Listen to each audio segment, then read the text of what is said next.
नमस्कार दोस्तों, कैसे आप लोग। तो आज की इस वीडियो में हम बात करेंगे प्रोपोर्शनल कैलकुलस के बारे में। तो चलिए पहले हम इसको ध्यान समझते हैं कि ये होती क्या है। ठीक है, अब हम अपनी रियल लाइफ में बहुत सारे सेंटेंसेस का यूज़ करते हैं। जब हम बात करते हैं कुछ सेंटेंस नॉर्मल होते हैं और मतलब जैसे अगर मैं बोलूँ कि हाँ आप बहुत अच्छे हो, ठीक है, और आप बहुत अच्छे नहीं हो, ठीक है, और हो सकता है मैं बोलूँ कि आप या फिर आपका दोस्त अच्छा है। तो यहाँ पे देखिए सेंटेंस की जो कैटेगरी है अलग अलग है। कुछ सेंटेंस ट्रू हैं, कुछ सेंटेंस फॉल्स है, और कुछ सेंटेंस में इमोशन है, कुछ सेंटेंस में इमोशन है।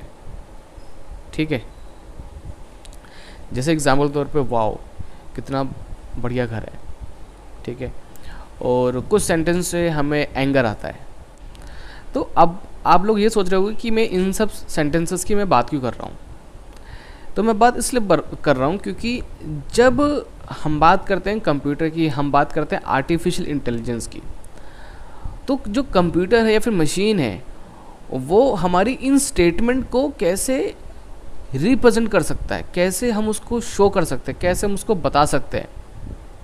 फॉर एग्ज़ाम्पल जैसे यूट्यूब, ठीक है, यूट्यूब का जो एल्गोरिथम है, देखिए अगर आपको एल्गोरिथम का मतलब नहीं पता, आर्टिफिशियल इंटेलिजेंस का मतलब नहीं पता, तो चलिए पहले मैं उसके बारे में थोड़ा बता देता हूँ। देखिए एल्गोरिथम का मतलब क्या है, set of instruction. For example जैसे कि मैंने कहा कि आपको दाल बनानी है, तो अब क्या करोगे, आप दाल बनाने के जो स्टेप्स हैं उनको लिख लोगे कि ठीक है पहले मुझे ये करना है, फिर ये करना है, फिर ये करना है, और उसके बाद आप वो चीज़ फॉलो करोगे। और जब आपको एक बार दाल बनानी आ गई तो आप उसमें क्या कर सकते हो, आप उसमें अलग अलग वैरायटी आप मतलब आप उसको चेंज कर सकते हो, उस रेसिपी को आप उसमें कुछ और एलिमेंट भी आप ऐड करोगे, लैस करोगे, है ना। तो जो एल्गोरिथम है वो भी क्या होता है, एक सेट ऑफ इंस्ट्रक्शन होता है, ठीक है, जो कि हम एक किसी मशीन में पुट करते हैं। ठीक है, मान लो हमने क्या करा, कुछ सेट ऑफ इंस्ट्रक्शन एक मशीन में हमने डाल दी और ठीक है, अब वो उसी तरीके से काम करेगी। बट अब वो उस एल्गोरिथम को चेंज भी कर सकती है, बट उसको चेंज करने के लिए उसे चाहिए डाटा। ठीक है, उसे चेंज करने के लिए उसको चाहिए डाटा, मतलब अगर वो अपने आप से सोचना चाहती है तो उसके लिए फिर उसको डाटा भी चाहिए, क्योंकि एल्गोरिथम में तो बस सेट ऑफ इंस्ट्रक्शंस है। तो जब इन दोनों को मिला दो तो बन जाता है आर्टिफिशियल इंटेलिजेंस, मतलब कि मशीन अपने हिसाब से सोच पाती है, बट उसको अपने हिसाब से सोचने के लिए उसको डाटा की ज़रूरत है। ठीक है, तो आई थिंक आपको ये आर्टिफिशियल इंटेलिजेंस के बारे में समझ में आ गया होगा। ठीक है, और एल्गोरिथम। तो मैथमेटिक्स में ये दिक्कत आई कि ये जो नॉर्मल सेंटेंसेस होते हैं हम इसको मैथ्स में कैसे रिप्रेजेंट करें। ठीक है, हम उसको कैसे रिप्रेजेंट करें क्या, और जो मशीन है उसको कैसे समझ में आए कि क्या चीज़ मतलब क्या चीज़ ट्रू है या फिर क्या चीज़ फॉल्स है ना। मतलब सामने वाला पर्सन क्या कहने की कोशिश कर रहा है, जो उसकी स्टेटमेंट है वो क्या है। तो जो हमारे मैथमेटिशियंस थे उन्होंने क्या करा, उन्होंने कुछ पर्टिकुलर सेंटेंसेस लिए, उन्होंने कुछ पर्टिकुलर सेंटेंसेस लिए उन्होंने। ठीक है, उन्होंने कहा सिर्फ इन सेंटेंसेस को हम मैथमेटिक्स में हम रिप्रेजेंट कर सकते हैं। ठीक है, और इनको नाम दिया गया logical reasoning of human being. ठीक है, उनको नाम दिया गया logical reasoning of human being. तो ये डिस्कवर्ड किया गया था एक मैथमेटिशियन के द्वारा। ठीक है, और इनके एक और साथी थे जिनका नाम था जॉर्ज बुल। ठीक है, George bull, sorry GEORGE, sorry George बुले था। ठीक है, अब देखिए ये क्या है, ये डेट ऑफ बर्थ है उनकी। ठीक है, मतलब कब वो पैदा हुए, कब उनकी डेथ हुई। तो मतलब ये आपस में इन्होंने मिलकर काम नहीं किया था, डिस्कवरी तो उन्होंने की थी बट उसको आगे पहुंचाने का काम इन्होंने करा था। तो इन्होंने क्या करा, कुछ जो लॉजिकल मतलब ऐसे जो सेंटेंस थे, ठीक है, जिनका कुछ लॉजिक बन सकता है मैथ्स में, तो उन्होंने उसको ना कुछ सिंबल दिए, उन्होंने उसको कुछ सिंबल दिए। ठीक है, जिनको बोला गया सिंबॉलिक सिंबॉलिक लॉजिक, ठीक है। एंड उसको फिर नाम दिया गया argument and logical reasoning, argument and logical reasoning. यानी कि मैथमेटिक्स में कुछ ऐसे सेंटेंसेस हैं जिनको हम आर्ग्यूमेंट या फिर हम लॉजिकल रीजनिंग की कैटेगरी में हम लिख सकते हैं, ठीक है। सारे नहीं, सिर्फ जिनको हम रिप्रेजेंट कर सकते हैं सिर्फ उन्हें हम बोलेंगे आर्ग्यूमेंट एंड लॉजिकल रीजनिंग, ठीक है। आई थिंक ये चीज़ आपको इतनी समझ में आ गई होगी। तो इन्हीं को बोला गया प्रपोर्शंस। क्या बोला गया? प्रपोर्शंस। और जब हम प्रपोर्शंस को पढ़ते हैं, ठीक है, जब हम प्रपोर्शंस को पढ़ते हैं, ठीक है, उनके बीच में जो रिलेशनशिप है हम निकालते हैं, तब उनको हम बोलते हैं प्रपोर्शनल कैलकुलस। यानी कि प्रपोर्शन का मतलब क्या हो गया? एक सिंगल सेंटेंस, ठीक है, एक सिंगल सेंटेंस, या फिर मतलब हमारे लिए तो सिंगल सेंटेंस है, बट मैथ्स में इसको हम सेंटेंस नहीं बोलेंगे, इसको हम बोलेंगे आर्गुमेंट या फिर लॉजिकल रीजनिंग।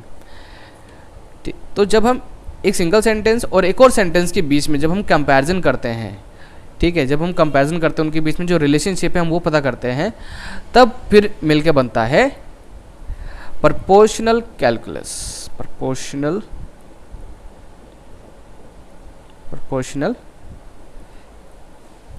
कैलकुलस,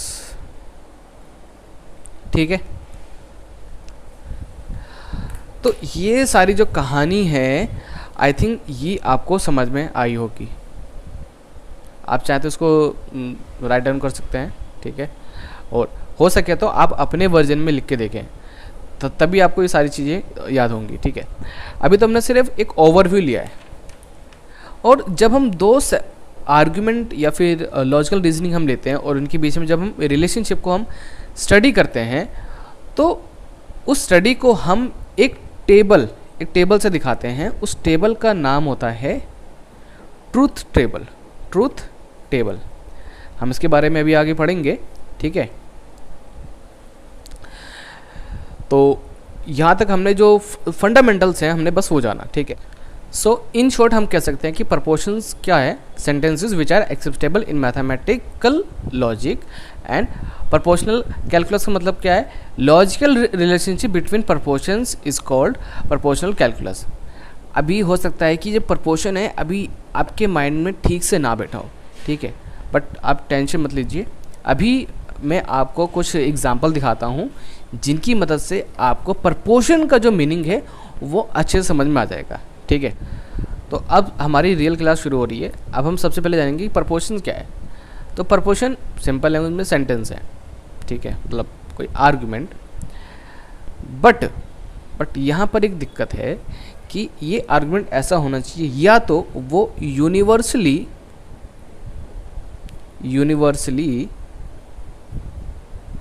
ट्रू हो, ठीक है, और या फिर वो यूनिवर्सली फॉल्स हो। दोनों ट्रू नहीं हो सकते। जैसे मैं कहूँ कि Delhi is the capital of India, तो वो यूनिवर्सली ट्रू है, यानी कि आप किसी से भी पूछ लो, गूगल से भी पूछ लो, तो आपको वहाँ पे यही मिलेगा कि हाँ yes Delhi is the capital of India. But अगर मैं ये बोलूँ कि Delhi is the capital of America, तो क्या वो यूनिवर्सली ट्रू है? तो आंसर है नो, यानी कि वो यूनिवर्सली फॉल्स है। तो प्रपोर्शंस वो होते हैं जो या तो वो यूनिवर्सली ट्रू होंगे या फिर वो यूनिवर्सली फॉल्स होंगे।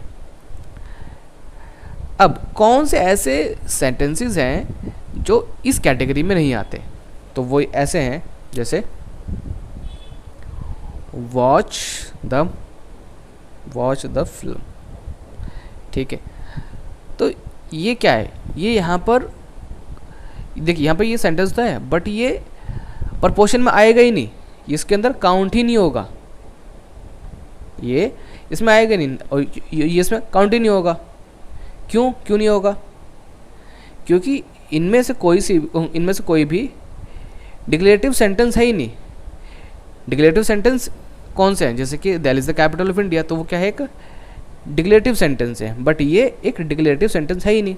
अब आप खुद सोचिए, मैं आपसे बोलूँ कि वॉच द मूवी, तो क्या ये यूनिवर्सली ट्रू या फिर फॉल्स है? तो आप पहले सोचोगे कि ये कोई सेंटेंस ही नहीं है, मतलब आप इसको कैसे लिख सकते हो। या फिर मैं बोलूँ कि हाउ वंडरफुल, हाउ वंडरफुल, ठीक है, हाउ वंडरफुल, तो ये भी कोई प्रपोशन है ही नहीं, है ना। तो इसीलिए आपको समझना पड़ेगा कि जो प्रपोशन है या तो वो यूनिवर्सली ट्रू होगा या फिर वो यूनिवर्सली फॉल्स होगा, ठीक है। तो इसके ऊपर हम एक एक्सरसाइज करते हैं जो आपकी बुक में दे रखा है।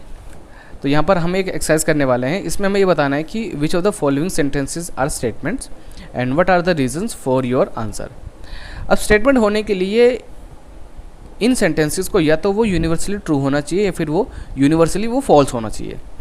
तो फॉर एग्जाम्पल जैसे फर्स्ट है यहाँ पे, the sun rises in the west, तो ये फॉल्स है, ठीक है, ये फॉल्स है, क्योंकि जो सन जो राइज होता है वो होता है ईस्ट से। तो हमें पता है कि स्टेटमेंट होने के लिए या तो ये यूनिवर्सली ट्रू होना चाहिए या फिर यूनिवर्सली फॉल्स। तो चाहे मैं आपसे पूछूं चाहे गूगल से पूछूं, यहाँ पे आंसर क्या आएगा, फॉल्स आएगा, तो यानी कि एक स्टेटमेंट है, ठीक है। तो पहला वाला तो हमारा स्टेटमेंट हो गया, यहाँ पे हम लिखते चलते हैं ना, फर्स्ट वाला तो हैगा। Second, how far is Delhi from here, how far is Delhi from here, तो ध्यान से अपने आप से पूछिए कि क्या स्टेटमेंट है या फिर नहीं। तो आंसर है नहीं, स्टेटमेंट हो ही नहीं सकता। क्यों नहीं हो सकता? क्योंकि यहाँ पे क्वेश्चन पूछा जा रहा है, देखिए ना, क्वेश्चन पूछा जा रहा है ये। तो जब भी कोई क्वेश्चन पूछा जाएगा तो वो स्टेटमेंट में आएगा ही नहीं, वो स्टेटमेंट में आएगा ही नहीं, तो ये स्टेटमेंट है ही नहीं, ठीक है। तो जो स्टेटमेंट नहीं है, ठीक है, उनको क्रॉस कर देते हैं। नेक्स्ट है हमारा, smoking is injurious to health. तो अभी बताइए कि क्या ये जो सेंटेंस है वो यूनिवर्सली ट्रू है या फिर यूनिवर्सली फॉल्स है। देखिए, अगर आप स्मोक कर रहे हैं, ठीक है, तो वो हेल्थ के लिए हानिकारक है, चाहे आप मुझसे पूछें चाहे गूगल से पूछें, चाहे मुझसे पूछें चाहे आप गूगल से पूछें, वो बोलेगा कि हाँ जो स्मोकिंग है वो हेल्थ के लिए ठीक नहीं है, यानी कि ये भी स्टेटमेंट है, ठीक है, ये भी एक स्टेटमेंट है। तो टिक कर देते हैं, यहाँ पे लिख देंगे कि क्योंकि ये फॉल्स था एंड ये ट्रू था, है ना। मतलब जो सेंटेंस था ये देखिए ना, ये फॉल्स था और ये ट्रू है। एंड फोर्थ है, there is no rain without clouds, there is no rain without clouds, तो आंसर है ट्रू। हाँ, बादलों के बिना बारिश नहीं हो सकती है। हम यहाँ पे आर्टिफिशियल बारिश की बात नहीं कर रहे जो मूवीज़ वगैरह में होती है, ठीक है, उनके बारे में बात नहीं कर रहे, नेचुरल बात कर रहे हैं हम, नेचुरली।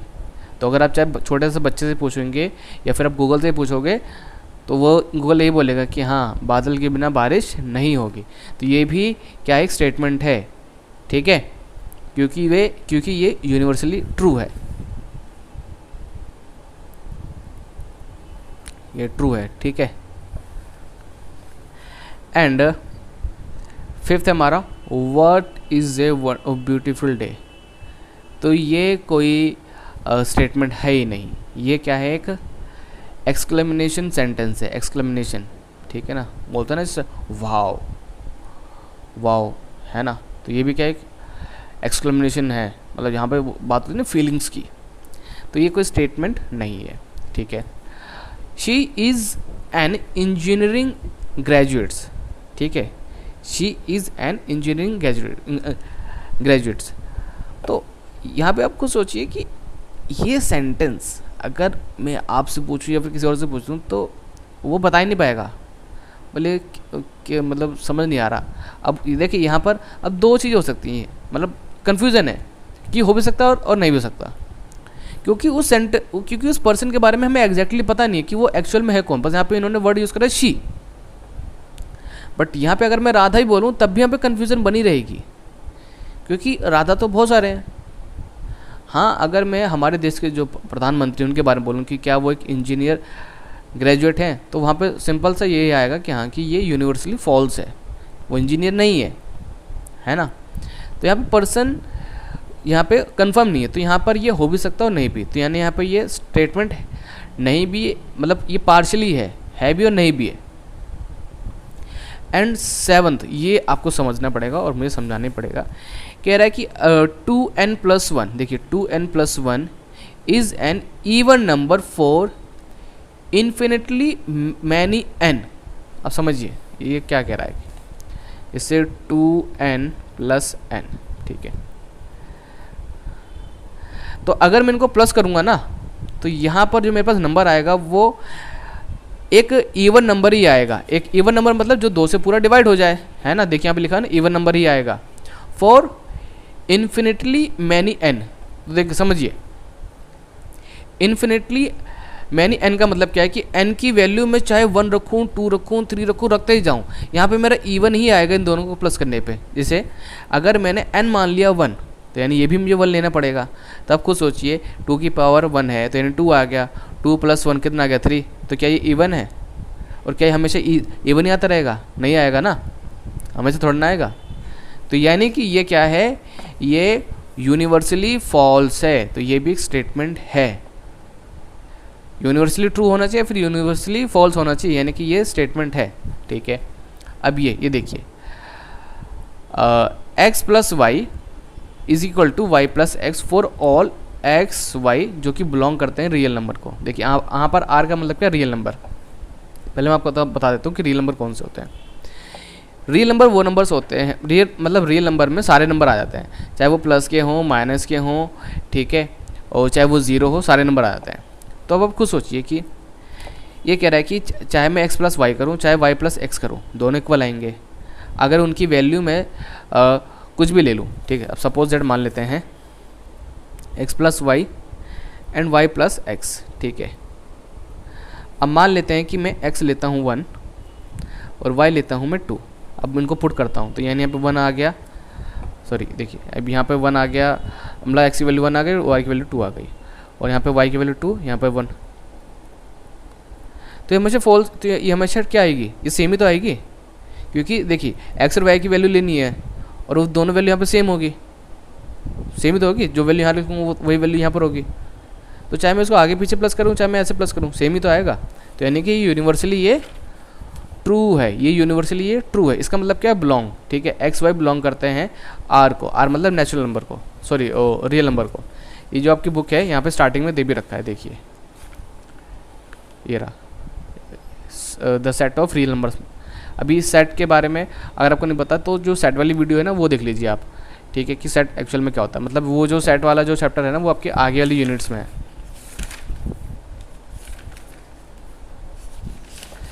ठीक है। तो ये तो हमारा हो गया। अब नेक्स्ट है हमारा मैथमेटिक्स इज़ फन। यार इस सेंटेंस ही ना ये दर्द है, दर्द, ठीक है। ये सेंटेंस बहुत ज़्यादा गलत है, ठीक है। वो चलिए वो छोड़ दीजिए, ये तो बात की बात है। तो मैथमेटिक्स तो फ़न है ही नहीं। हाँ कुछ बच्चे बोलेंगे हाँ नहीं सर मैथमेटिक्स फ़न है, मुझे तो बहुत मज़ा आता है। कुछ बोलेंगे नहीं मैथमेटिक्स फ़न है ही नहीं, ठीक है। तो यहाँ पर ये पार्शली है, पार्शली बोल सकते हो ये, यानी कि ये यूनिवर्सली ट्रू या फिर फॉल्स ये है ही नहीं। कुछ बोलेंगे ठीक है हाँ है, कुछ बोलेंगे नहीं है, तो कन्फ्यूजन है यहाँ पे, ठीक है। अब और जो हमारा नेक्स्ट है वो है 2n = n2, यानी इसको हम इस तरीके से समझते हैं देखिए कि 2n = n2, ठीक है। अब 2 की पावर अगर मैं 1 लेता हूँ तो यहाँ पे क्या आएगा, देखो 2 अगर मतलब n की पावर मैंने 1 ली, n बराबर मैंने 1 लिया, n की वैल्यू मैंने 1 ली, तो यहाँ पे 1 आ जाएगा, यहाँ पे 1 आ जाएगा, ठीक है। तो यहाँ पे 2 आ गया, यानी यहाँ पर हमारे पास 1 आ गया, ठीक है। तो इक्वल नहीं है। बट अगर मैं 2 की पावर 2 लेता हूँ तो मतलब यहाँ पे मैं n ले लेता हूँ मैं 2, तो उस केस में क्या होगा, उस केस में ये इक्वल आ रहा है। तो ये पार्शली है भी और नहीं भी, ठीक है। जैसे कि यहाँ पे आपके बुक में दे भी रखा है आंसर में,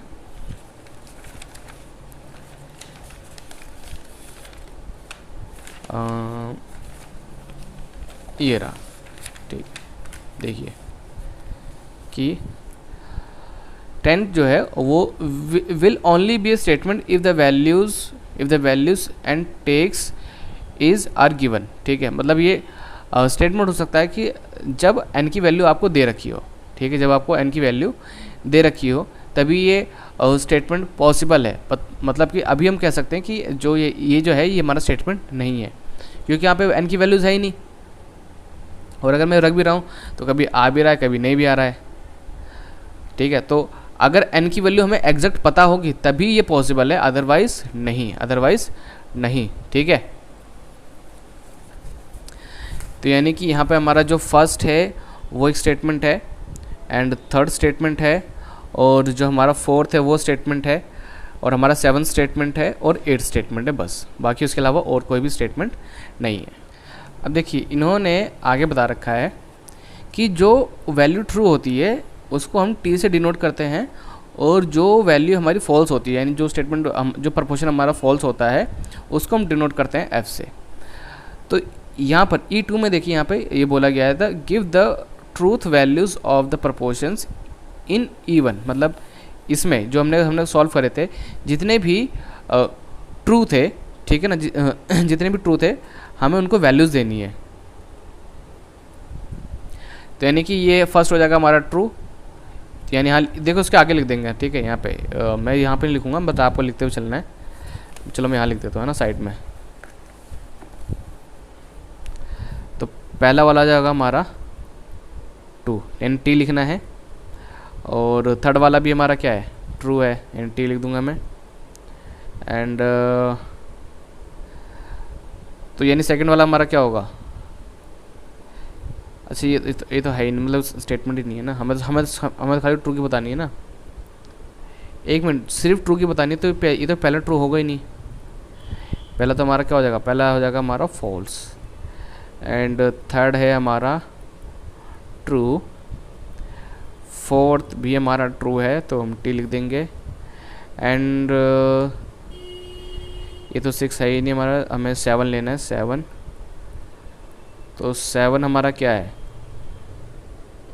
ये हमारा फॉल्स है, ट्रू नहीं है। एंड 8 भी हमारा ट्रू है। यानी देखिए जितनी भी स्टेटमेंट्स होती है ना उनको हम ट्रू फॉल्स में लिख सकते हैं, क्योंकि हमें पता है कि या तो वो यूनिवर्सली ट्रू है या फिर वो यूनिवर्सली फॉल्स है। तो नेक्स्ट वीडियो में हम बात करेंगे लॉजिकल कनेक्टिव्स की।